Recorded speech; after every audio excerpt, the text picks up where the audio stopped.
Alan, another good win, 5 in a row at home, and tonight just 3 points off the playoffs. I thought it was a fantastic performance really, against a good side, good physical side. Knew we were coming in for the battle and stood up to it really well. And I think I don't think people can argue. If I would have said it should have been 4 or 5 maybe. The chances were missed again. As soon as Kev misses that one, I knew something was going to happen, and unfortunately you gone from possibly gone 3-0 up to 2-1 penalty. I still think it's out the box for me. I thought the referee had a nightmare yet again. Every time he comes here he has a nightmare. He shouldn't even be refereeing, and I might harp on about him, but he's just not good enough. Simple as that. But he tried his best to get them back into the game, some of his decision making, but the lad stood firm, and I see every single one of them. The work rate was fantastic. Got off to a great start, didn't we, David White, flicking the ball in there after just a few minutes.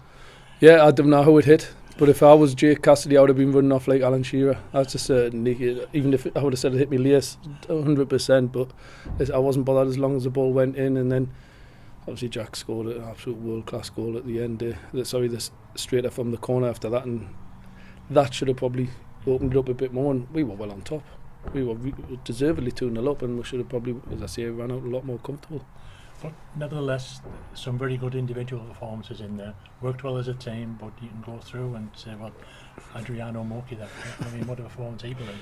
Unbelievable. Like as I say, I tried to get him 2 years ago. Really, unfortunately, I couldn't get it done over the line. I've always been a big admirer of Moki, and he knows that. And I told him to keep in touch. And the minute he came available, I was on the phone within seconds, because I knew what he would bring to us. And he's a type of player I need, what I want, and he's a great lad as well. He's an absolutely top draw kid, so I'm really pleased with him. I thought Cam Thompson was unbelievable up there as a centre forward with pace like that. He's the reason why we're getting a lot of the success.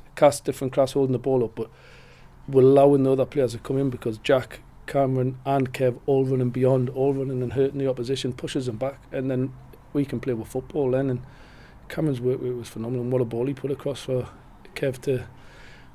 Unfortunately, he should have put the game to bed, but unbelievable pace, and the kid's really exciting. He's a talent, and I say I'd love to get him tied down for next year, and I'm trying, that's a certainty. Defensively, and we've touched upon this before, we look a lot stronger now than what we did, say, 4 months ago. I'm not surprised when you look at the players that we've got in there. It's experience. I've said it from day one when I come in here. I've been looking for experienced centre halves, couldn't get them, so you try to bring in lads and work with them and try and teach them, and that unfortunately that takes time, and this league's tough. If you look at every single team in here, they've all got experienced centre halves, because they've got to deal with loads of different things. The physicality is the main thing, but actual understanding of the game, and the young kids unfortunately don't grasp it as quick as the senior lads. So you look at what I took Danny Ellis out, they brought David Wheater back in. Imagine being able to do that from the start of the season. It would have been chalk and cheese. So I'm delighted with I got Jake Lola. Again, he's been ill all week. It's debatable whether him and Kev, to be fair, were going to start because we're flu. Tommy as well had flu, but you wouldn't have thought it. I thought the work ethic from the lot is fantastic. Callum Griffith come back in, brilliant. Ben Headley again moving from right to left back. I say the kids done fantastic, and there's a lot of offers on the table at the minute for these lads that I've got. Yeah. Looking at the team, is there potential for them to get better yet this season as we push towards the playoffs? Without a doubt, we're just starting to see the all new together. You've got to remember that they haven't been together a long time, this group, so they're getting better and better and more understanding, and obviously I freshen it up every game to try and get that, so everyone's used to each other and the patterns of play and the way we want to play and stuff like that. But this group will get better, and like I've said to you, as you know, there's offers on the tables for a lot of lads, and we've got options on a lot of the lads already, so I know there's a few fans wetting the pants a little bit that we may be losing a lot of these players, but we've got 7 or 8 on option.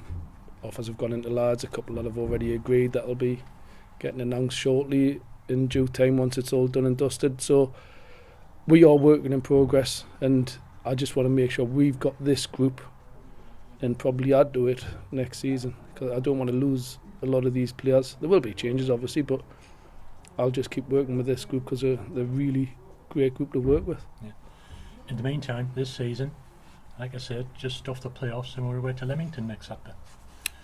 And as I say, you never say never. Anything's possible, and it's tough. It's going to be a tough ask. Don't get us wrong. You need results to go your way as well, and I needed that in the last time we needed it. So we've just got to concentrate on ourselves, and we've got to keep performing to them levels, that intensity level, and being able to get the teams and let teams worry about us rather than us worrying about the opposition. And I think the last half a dozen games we've done that.